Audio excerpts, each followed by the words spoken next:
함께 말씀을 보겠습니다. 요한계시록 3장 19절 20절 말씀. 요한계시록 3장 19절 20절 말씀 한 목소리로 함께 보도록 하겠습니다. 물은 내가 사랑하는 자를 책망하여 심게 하노니 그러므로 내가 열심을 내라 회개하라. 볼지어다 내가 문 밖에 서서 두드리노니 누구든지 내 음성을 듣고 문을 열면 내가 그에게로 들어가 그와 더불어 먹고 그는 나와 더불어 먹으리라. 아멘. 이 말씀을 통해 회개가 하나님과 특별한 관계를 누리게 하는 특권임을 확인하게 되기를 간절히 소망합니다. 오늘은 그리스도인이 된다는 건 12번째, 회개는 구원 얻은 자녀의 특권입니다 하는 제목의 말씀을 나누도록 하겠습니다. 요즘 정치로부터 시작된 다양한 군사, 경제, 외교, 교육, 문화, 체육 등의 이 광범위한 범법 행위를 우리는 매일 뉴스로 확인하고 있습니다. 그들을 봤을 때 무슨 생각이 드세요? 저는 그들을 통해서 죄의 결과가 사람들에게 어떤 영향을 미치고 있는가 요 내용을 보게 됩니다. 세상에 과연 완전 범죄가 있을까요? 자기 혼자 범죄 행위를 하고 증거를 인멸하고 다른 나라나 다른 곳으로 도주하여 은밀하게 살아간다 할지라도 자신은 다 했다 할지 모르지만 자기 외에 다른 다양한 증거들로 인해서 예를 들어 CCTV 자료라든지 통화 내역이라든지 교통 이용 내용이라든지 주변의 증인이라든지 금융기관의 어떤 내용이라든지 이런 것들을 통해서 결국 그 범죄 행위는 드러나게 되어 있습니다. 그런데 최근 확인하고 있는 청문회나 검찰, 특검 이런 데서의 조사는 어떻게 진행되고 있어요? 범인들이 모릅니다. 기억나지 않습니다. 아닙니다. 나와 상관없습니다. 심지어 판결을 내리는 헌법재판관 앞에서도 모르쇠를 읽어나거나 위증을 하는 경우들이 너무나 많지요. 사실 우발적인 범죄라든지 계획 범죄를 하고 나서 그것이 죄라는 것을 알게 되었다면 그 범죄 사실에 대하여 인정하고 또 시인할 수 있어야 양심이 살아있고 지각이 있는 사람일 것입니다. 그런데 이 사람들은 그 범죄 행위에 대하여 더 그것을 감추기 위해서 혹은 처벌을 두려워서 2차 범죄와 같은 그런 일들을 계속 해나가고 있는 거예요. 거짓은 또 다른 거짓을 낳고 그 거짓을 감추기 위하여 또 다른 거짓을 내놓는 거지요. 이 계속적인 거짓은 거짓으로 만들어진 것이 마치 이 허구가 사실인 양 자기 스스로를 도취시키고 맙니다. 그러니까 끊임없이 나는 아니야 라는 자기 부정 속에서 거짓말을 반복적으로 만들어내는 것이죠.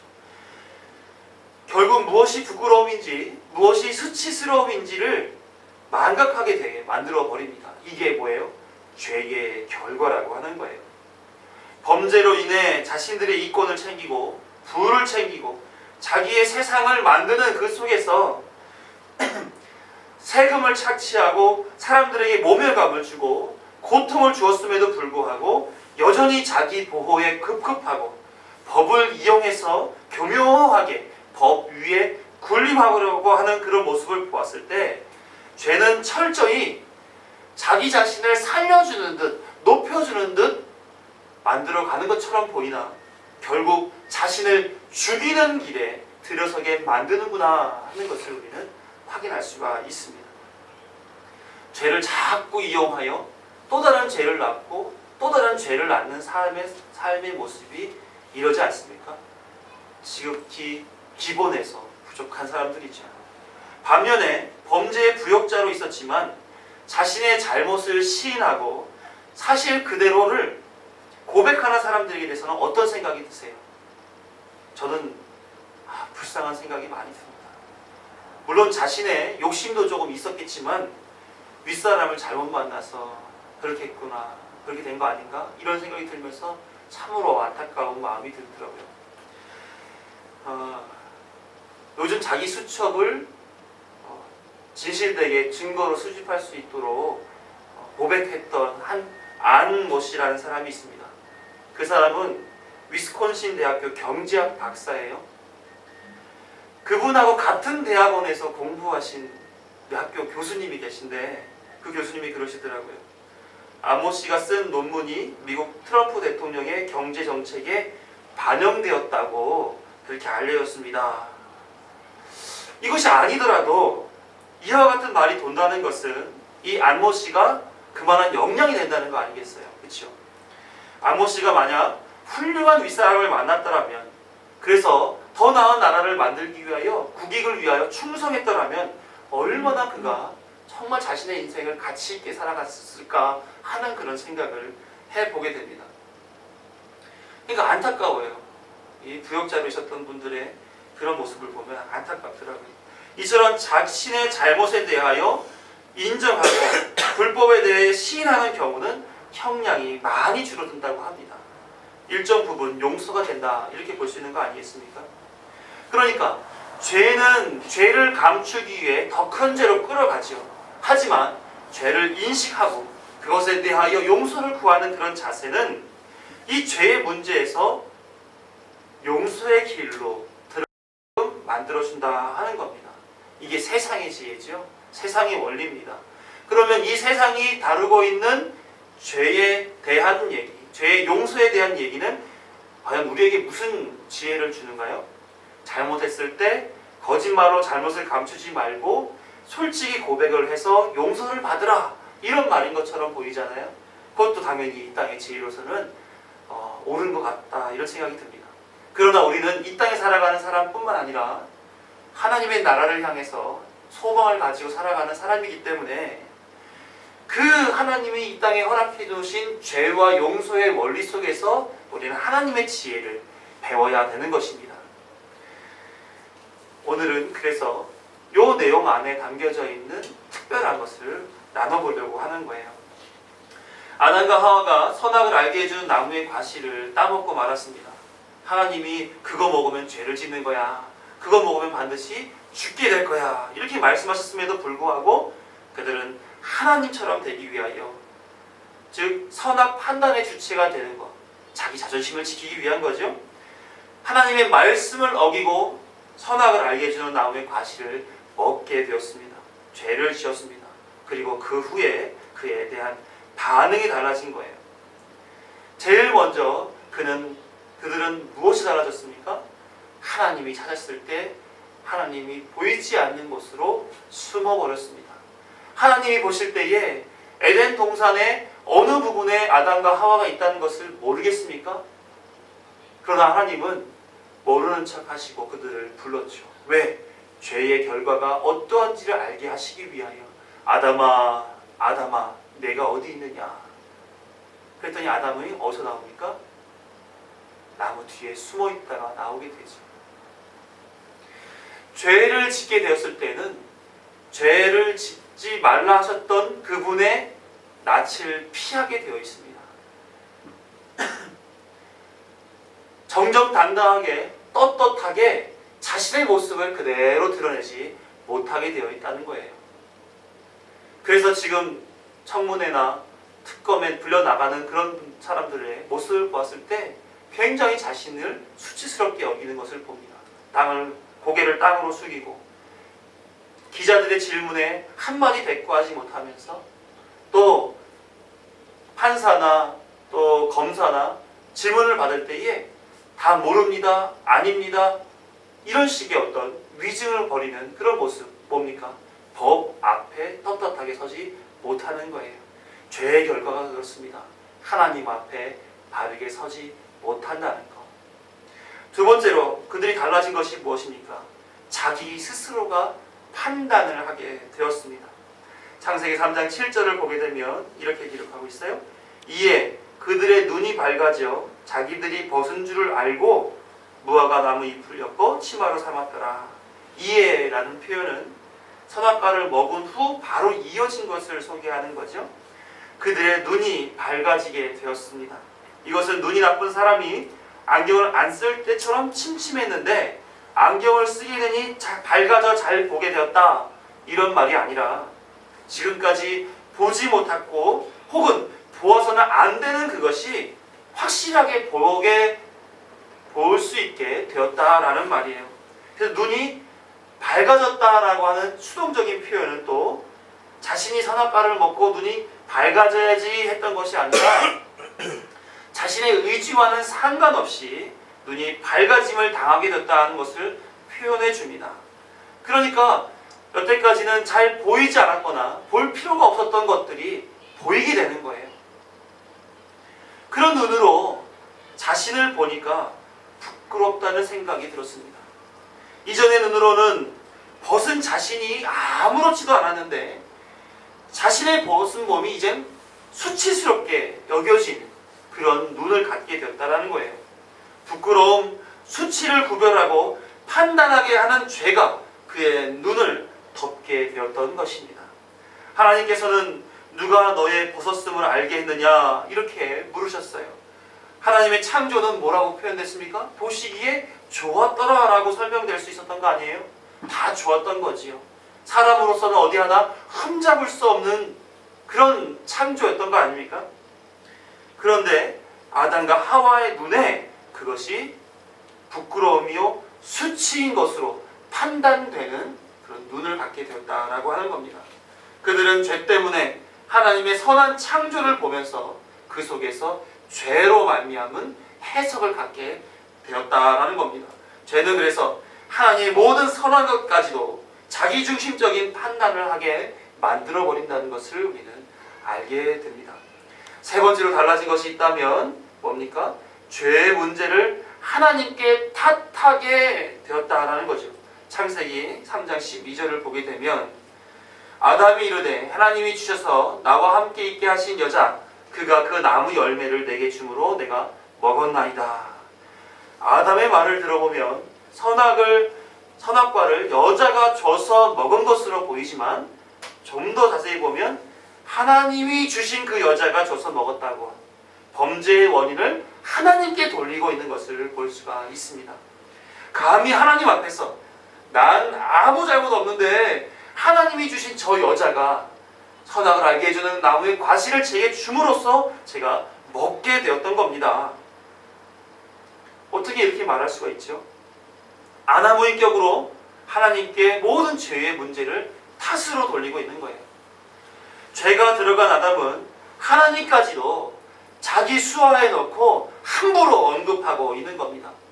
죄는 하나님까지도 무시하고 외면하고 망령되이 여기도록 만들어버리는 역할을 하게 되는 거죠. 네 번째로 달라진 것이 있는데 그것은 결코 용서를 구하지 않더라는 겁니다. 아담과 하와는 선악과를 따먹은 이후로 죽어 마땅한 상태가 되었습니다. 하나님이 일순간에 흙으로 돌아가게 해도 누가 그 일로 하나님을 비난할 수 없는 그런 상태에 놓여 있었던 사람들입니다.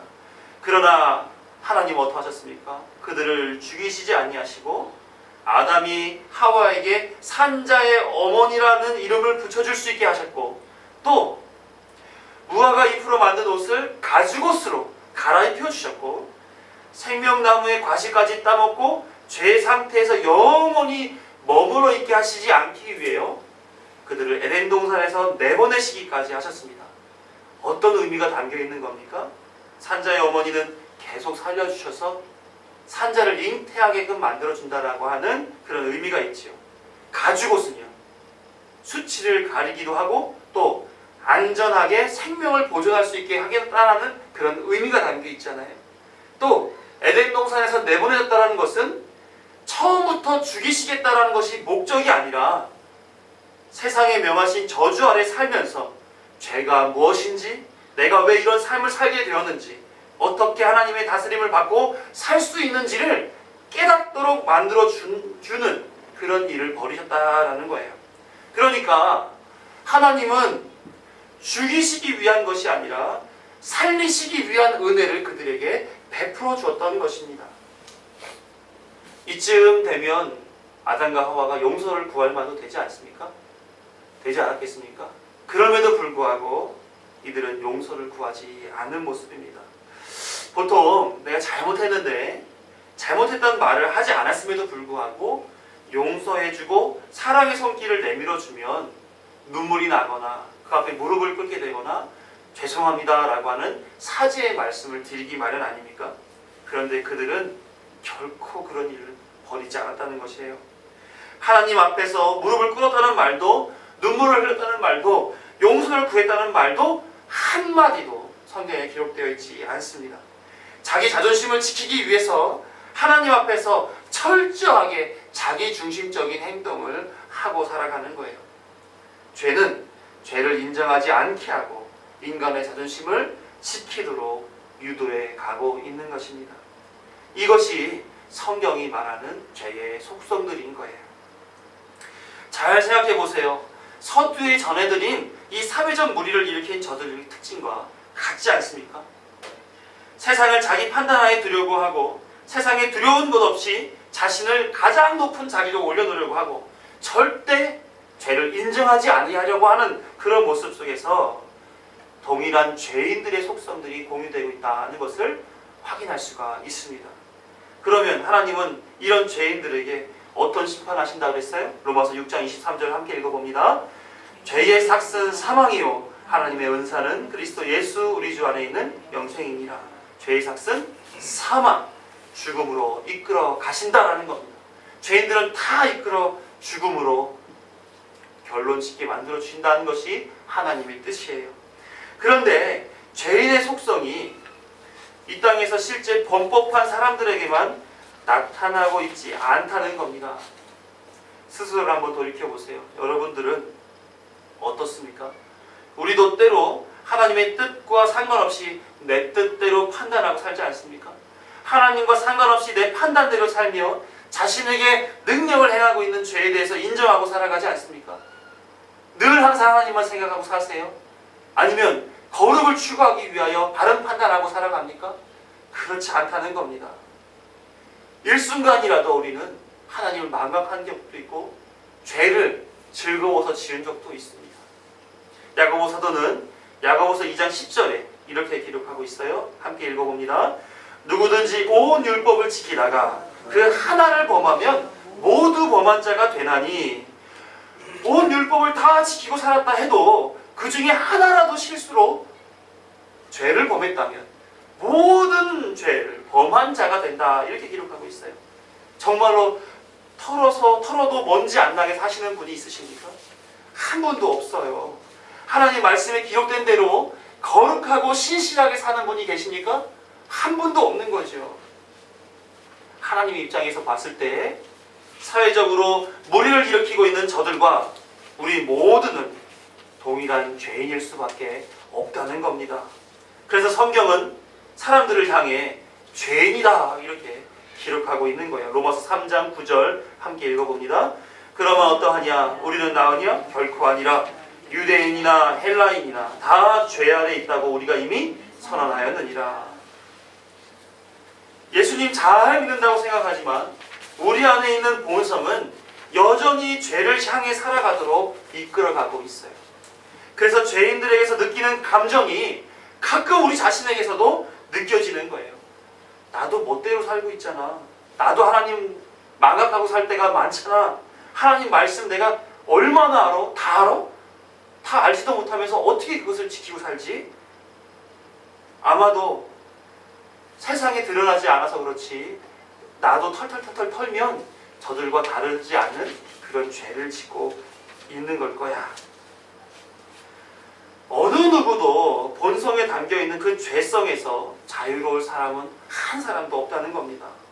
이것이 모든 사람이 해결할 수 없는 심각한 문제인 거지요. 그러니까 우리는 뭐가 필요한 거예요? 하나님의 은혜가 필요한 사람들인 겁니다. 하나님은 하나님의 백성들을 향한 작정이 있었어요. 은혜를 공급하시기 위한 작정인 거죠. 내가 죄 가운데 있는 모든 죄인들 중에서 몇 택한 자들은 죄에서 자유하게 풀어주고 내 나라 백성으로 삼아갈 거야. 이게 하나님의 작정 아닙니까? 그래서 하나님은 이것을 언약이라고 하고 아브라함으로부터 많은 하나님의 백성들, 언약 백성에게 그 언약을 주었습니다. 내가 너희들을 구원해 줄 거야. 내가 너희의 하나님이 되어줄 거야. 이것을 우리는 뭐라고 불러요? 은혜 언약이다. 이렇게 부릅니다. 사랑하는 성도 여러분, 언약에 속한 백성들은 이 죄의 문제에서 자유할 수 있다라고 하는 것이 성경의 내용입니다. 아니 어쩌면 이미 자유롭게 하셨다라고 하나님께서는 생각하신 것일지도 몰라요. 왜요? 예수 그리스도로 말미암아 용서가 이루어지게끔 하나님이 이를 이루어 가시기 때문에 그렇습니다. 그래서 성경은 이 용서를 소개하고 더 나아가 영원한 안식을 소개하기 위하여 우리에게 내가 이렇게 했거든, 너희들 먼저 이것을 통해서 알아. 내가 어떠한 분인지, 내가 어떠한 일을 하는지 성경을 통해서 확인하고 신앙생활을 하렴. 더 이상 죄의 문제에 허덕이지 말고 완성된 용서와 용서를 통해 얻게 될 안식에 대해서 깨닫고 자유하고 살아. 이게 하나님의 뜻이란 말입니다.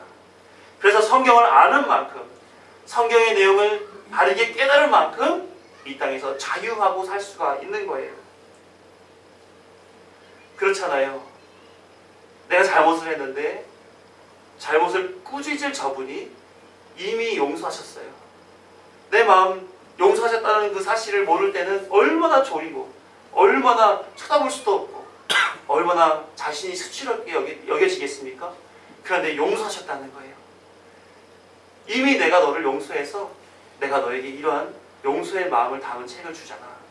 그걸 알게 되면 얼마나 그 아버지, 그분에 대한 경외심이 생기고 그 잘못에 대한 자유로움이 생기겠어요.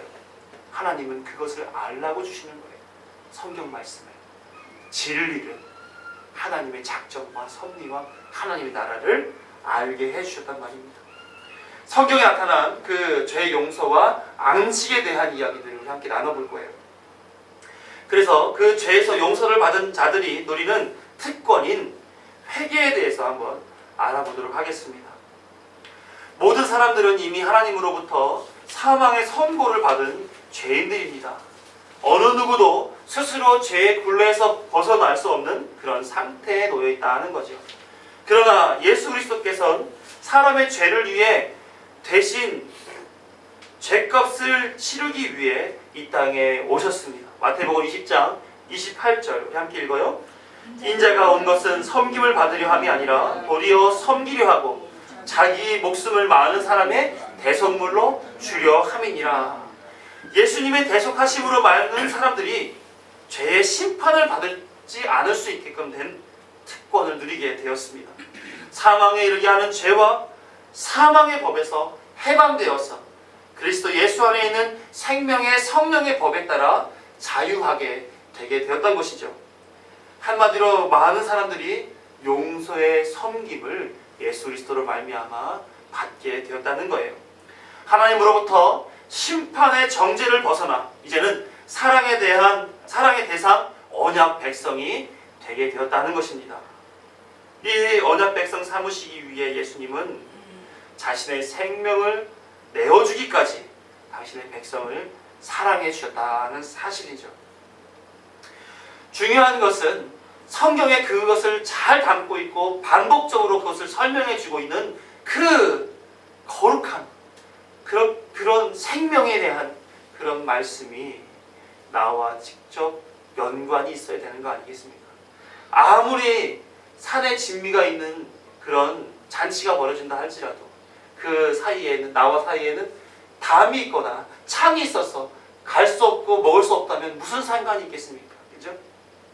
사랑하는 성도 여러분, 예수님의 행하시고 완성해 놓으신 그 죄사함이 여러분과 관계가 있다고 생각하세요? 무엇으로 나에게도 예수님의 구원이, 구속이, 그 은혜가 주어졌다라고 하는 것을 알 수가 있습니까? 사도 바울이 디모데에게 보낸 편지에서 우리는 힌트를 얻을 수가 있습니다. 디모데후서 2장 25절 같이 읽어봅니다. 거역하는 자는 온유함으로 훈계할지니 혹 하나님이 그들에게 회개함을 주사 진리를 알게 하실까 하며, 회개함을 주사 진리를 알게 하신다. 진리를 알게 하시기 위하여 그 입술에 참된 회개를 하도록 주셨다는 거예요. 회개하십니까? 회개 많이 하고 계세요? 우리 회개기도 많이 하잖아요. 예배만 보더라도 목회 기도에서도 회개하고 이제 설교 후에 참회 기도에서도 회개 기도를 하게 되는데 그것을 통해서 여러분들 얼마나 많은 진리를 깨닫게 되셨어요? 깨달아지시기는 하는 겁니까? 그냥 막 잘못만 고백하고 마는 거 아니에요? 그럼 어떤 진리를 알게 해준다라고 하는 걸까요? 마태복음과 마가복음을 보면 예수님의 탄생을 지나 공생애를 시작하려고 할 때에 내용이 예수님으로부터 시작되지 않고 세례 요한의 사역으로부터 시작이 됩니다. 마태복음 3장 1절 같이 읽어봅니다. 그때 세례 요한이 이르러 유대 광야에서 전파하이르되 회개하라 천국이 가까이 왔느니라 하였으니. 희한하죠? 예수님의 공생애를 소개하는 복음서에 세례 요한의 사역으로부터 시작된다는 거. 그럼 세례 요한의 사역이 얼마나 의미가 있는지 우리가 추측해 볼 수가 있을 것 같아요. 마가복음 1장 2절에서 5절 말씀도 함께 봅니다. 선지자 이사야의 글에 보라, 내가 내 사자를 내 앞에 보내노니 그가 내 길을 준비하리라.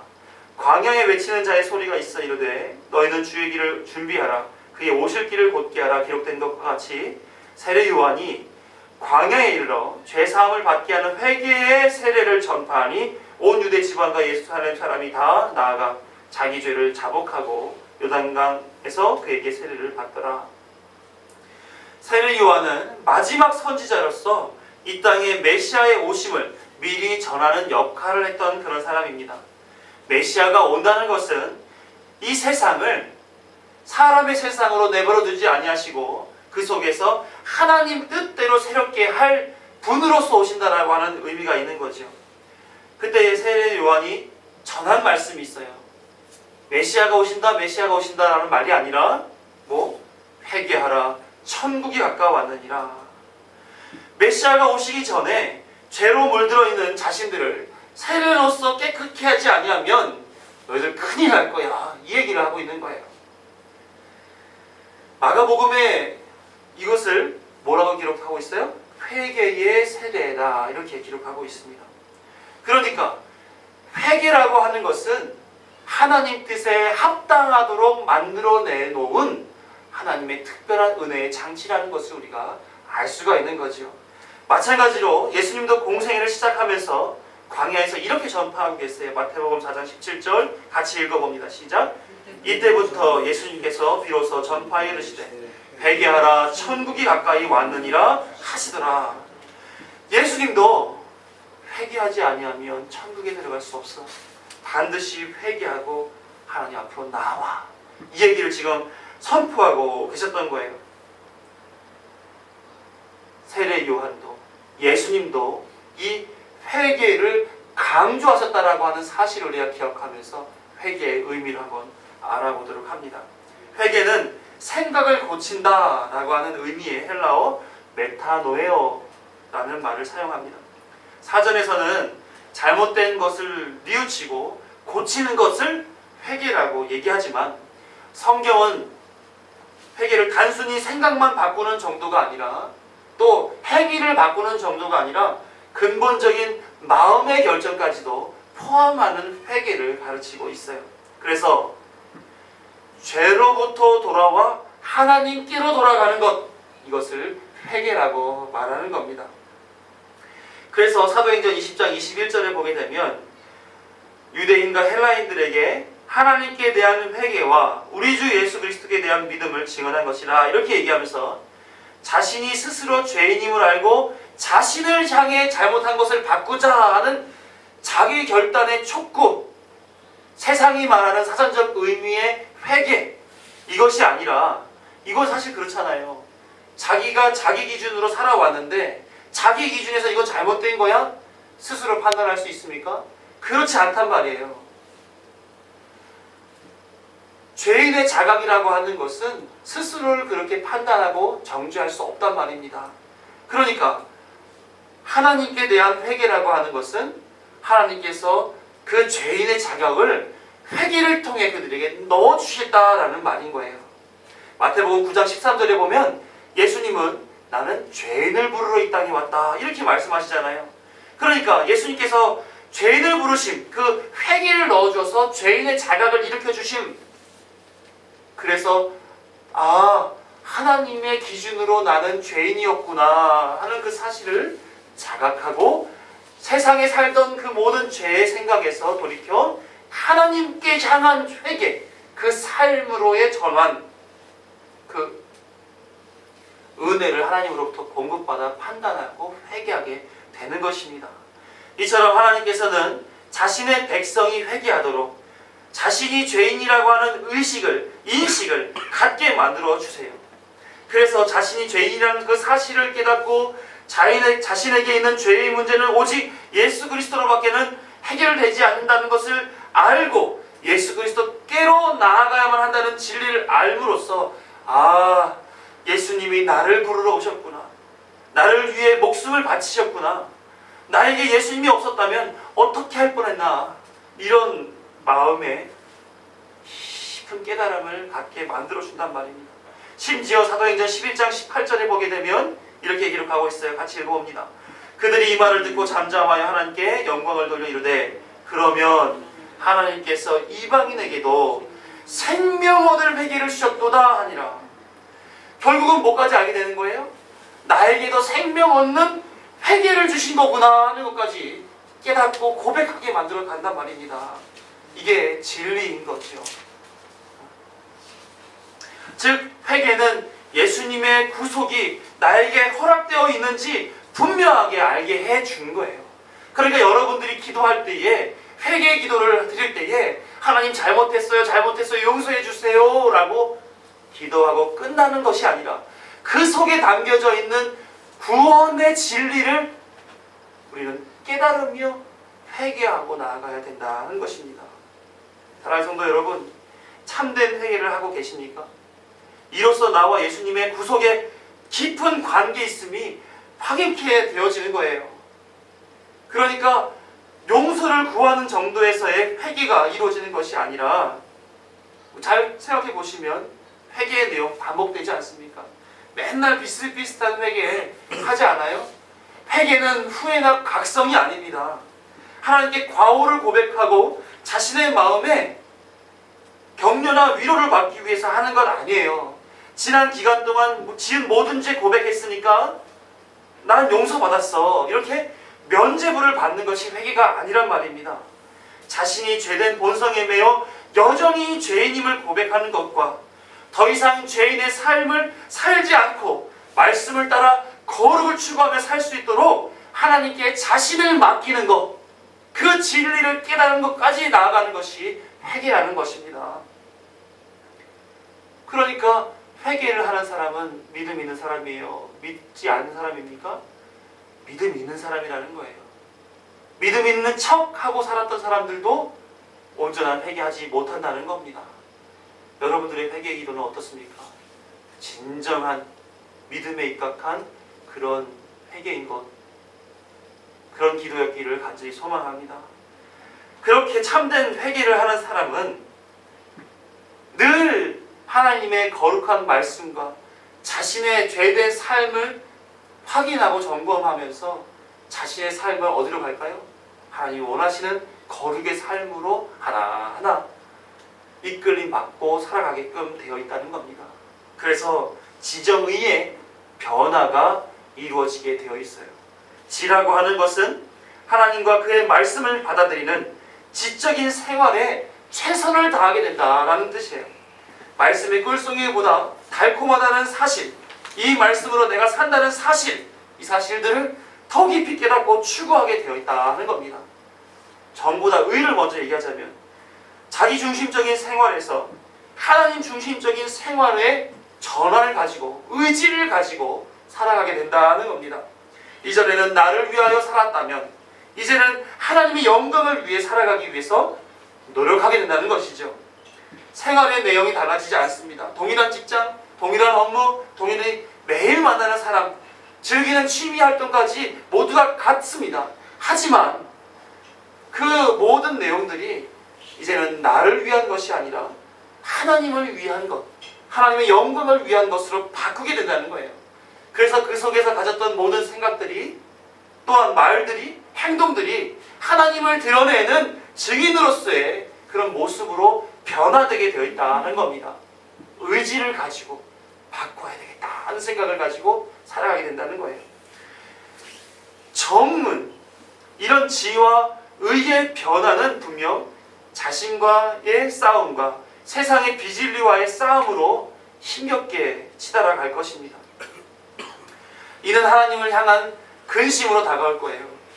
세상과 다른 하나님의 뜻대로 살기 때문에 이렇게 사는 게 맞나? 나는 바르게 가는 건 맞나? 그런 하나님을 향한 근심이 가져지게 되어 있단 말입니다. 하지만 그 속에서도 늘 하나님의 뜻을 붙잡고 하나님 앞에 회개하고 살아가는 그런 속에서 자신이 구원받았다라고 하는 것을 확인하는 새로운 기쁨을 누리게 되는 거죠. 그 기쁨의 마음 누리게 되는 그 변화. 그래서 지정의의 변화를 갖게 된다는 겁니다. 고린도후서 7장 9절에서 10절 이 말씀 함께 읽어봅니다. 시작. 내가 지금 기뻐함은 너희로 근심하게 한 까닭이 아니요 도리어 너희가 근심함으로 회개함에 이른 까닭이라. 너희가 하나님의 뜻대로 근심하게 된 것은 우리에게서 아무 해도 받지 않게 하려 함이라. 하나님의 뜻대로 하는 근심은 후회할 것이 없는 구원에 이르게 하는 회개를 이루는 것이요 세상 근심은 사망을 이루는 것입니다. 갈등 속에서 신앙생활과 세상생활 함께하는 속에서 이거 하기 싫은데 이런 걱정 근심은 사망을 이루는 거지만, 이렇게 사는 것이 바른가 그른가 갈등하지만 늘 항상 하나님 앞에 회개하고 하나님 뜻을 구하고 하나님 뜻대로 살아가려고 애쓰는 그 삶의 모습 속에서의 근심은 구원을 이루게 만든단 말이에요. 그 근심 속에서 하나님 어떻게 살아야 됩니까?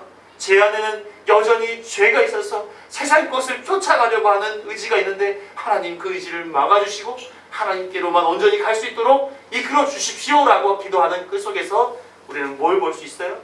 자신이 구원에 이른 자가 되어가고 있다는 사실을 확인하는 거예요. 그 기쁨이 충만하게 된다는 것입니다.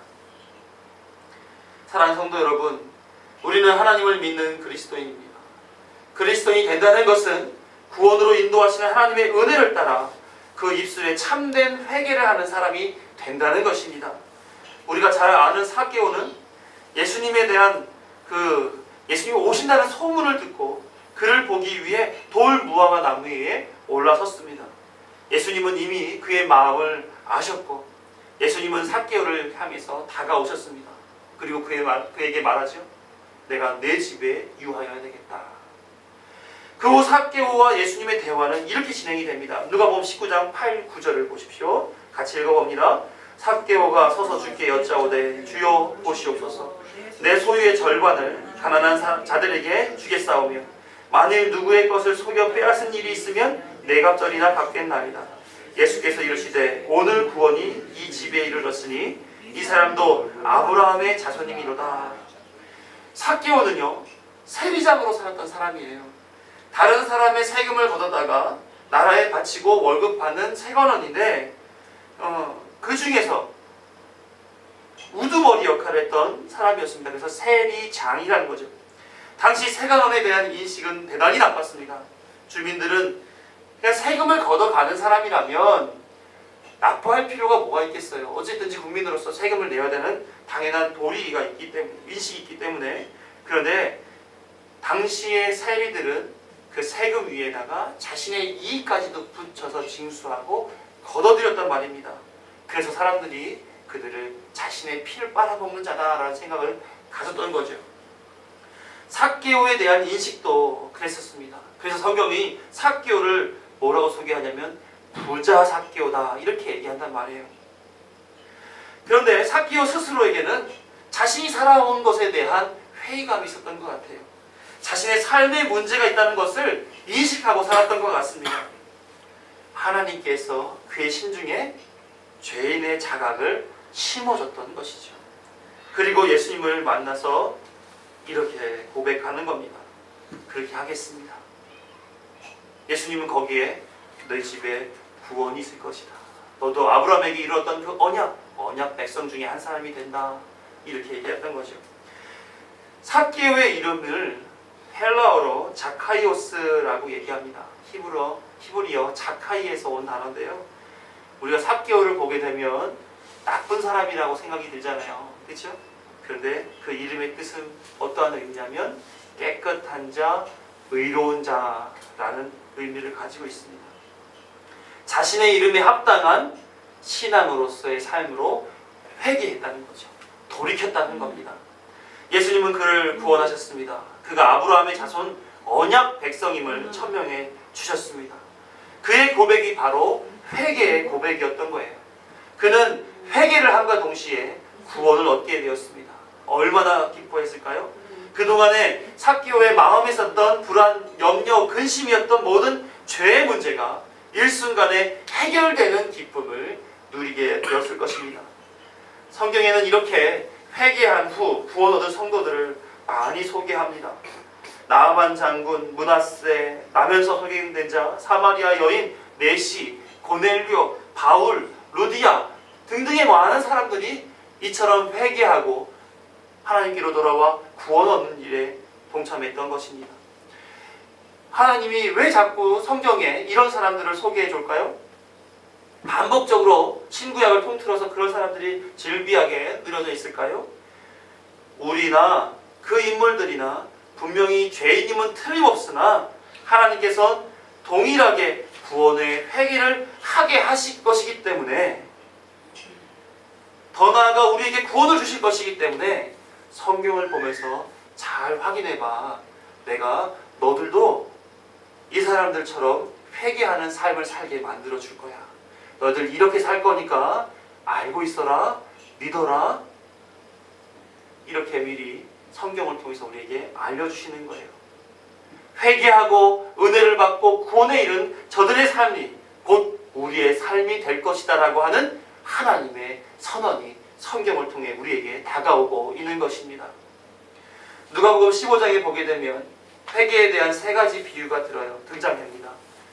잃은 양을 찾는 목자의 비유, 잃은 드라크마를 찾은 여인의 비유, 그리고 우리가 잘 아는 탕자의 비유. 다들 하나님이 회개하는 자가 돌아왔을 때의 마음을 기록한 그런 비유의 말씀들이에요. 거기에 보게 되면 한 가지입니다. 결론은 한 가지예요. 어떤 것? 하나님께서 기뻐하신다. 잔치를 벌이신다. 한 가지로 결론 지어집니다. 회개하는 자를 그만큼 하나님은 찾으시고 회개하는 자를 그만큼 기뻐하시고 그들을 위하여 잔치를 벌인다는 거예요. 생각해 보세요. 양 한 마리가 돌아왔는데 다른 양을 잡아서 잔치를 벌입니다. 한 드라크마를 잃어버렸는데 그 드라크마를 찾은 그 기쁨으로 잔치를 벌여요. 아들이 재산을 탕진하고 돌아왔는데 그 아들 돌아옴에 있어서 그 탕진한 재산이 아까웠지도 않고 아들이 돌아온 것 그 한 가지로 인하여 잔치를 벌입니다. 그게 하나님의 마음이라는 거예요. 우리에게 그러한 회개의 문을 열어줬다는 것. 우리가 회개하고 돌아갔을 때마다 하나님 기뻐하시며 잔치를 벌이신다는 것, 그것을 우리에게 성경을 통해서 알게 해주십니다. 뿐만 아니라 우리에게 있어서는 어떨까요? 우리가 하나님의 기쁨이 되는 특권으로서 우리는 회개를 가졌다는 사실을 알게 해주는 거죠. 그러니까 내 죄를 고백하는 거, 자기 자존심 지키기 위하여 그것을 안 하겠다? 그거는 믿음이 없는 것이요, 하나님이 기뻐하시는 일을 스스로가 자기 자존심 지키기로 막는 일인 것입니다. 회개하는 기쁨이 저와 여러분에게 충만히 있기를 간절히 소망합니다. 결론을 맺도록 합니다. 사랑하는 성도 여러분, 참된 회개를 하시기 바랍니다. 죄에서 돌이켜 하나님께 향하는 그리스도인의 바른 삶으로 나아가시기를 소망합니다. 하나님이 원하시는 것은 우리와 같은 죄인이 하나님께로 돌아가는 것입니다. 예수님으로 구원하실 모든 것을 완성해 놓으시고 지금도 회개하는 한 영혼을 기다리고 계신다는 거지요. 요한계시록 말씀, 오늘 읽었던 본문 그 말씀을 읽고 말씀을 정리합니다. 요한계시록 3장 19절에서 20절 우리말 성경으로 읽어보도록 할게요. 나는 내가 사랑하는 사람들마다 책망하고 징계한다. 그러므로 너는 열성을 내고 회개하여라. 보라, 내가 앞에 앞에서 서서 두드리니 누구든지 내 음성을 듣고 문을 열면 내가 들어가서 그와 함께 먹고 그는 나와 함께 먹을 것입니다. 회개하는 것으로 하나님과 함께 할 수 있으니 이보다 더 귀한 은혜가 있겠습니까? 하나님은 우리의 회개를 듣기를 원하시고 계십니다. 그래서 우리 그리스도인은 하나님 앞에 회개하는 특권을 누리고 있는 거예요. 그래서 회개하는 자에게 내가 들어가서 그와 함께 먹고 마시고 나누며 즐거워할 것이다 라는 말씀을 주시고 계신 것입니다. 하나님께서 주신 그 회개의 특권이 여러분들에게 주어져 있다는 그 사실을 기억하고 기쁨으로 회개하며 하나님께로 온전히 향해 살아가시는 저와 여러분이 되기를 간절히 축원합니다. 기도하겠습니다.